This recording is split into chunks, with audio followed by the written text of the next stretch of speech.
नमस्कार, जोहार निरंग पजरा चैनल में आपका स्वागत है।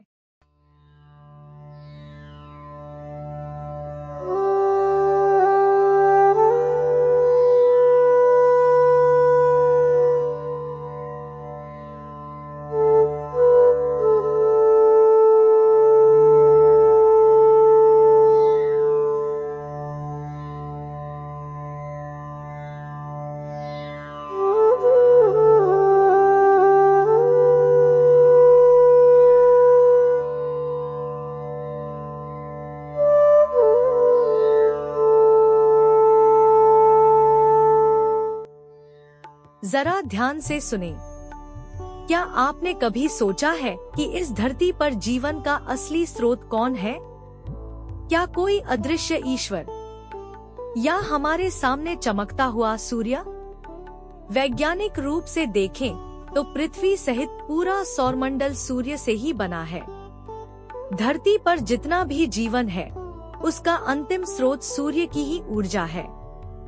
बिना सूर्य के न तो पेड़ पौधे होते, न ही जानवर और न ही इंसान। शायद यही कारण है कि मिस्र से लेकर भारत तक और माया से लेकर इंका सभ्यता तक हर जगह सूर्य को देवता माना गया। लेकिन सवाल है, जब सूर्य इतना प्रत्यक्ष सृजनहार है तो फिर मानव ने उसे छोड़कर एक अदृश्य ईश्वर की कल्पना क्यों की? इसका उत्तर इतिहास और दर्शन में छुपा है। मनुष्य ने देखा कि सूर्य भी नश्वर है, एक दिन उसका भी अंत होगा। तब उसने सोचा अंतिम कारण तो कोई ऐसा होना चाहिए जो अनंत और शाश्वत हो। इसी खोज में अदृश्य ईश्वर का विचार जन्मा।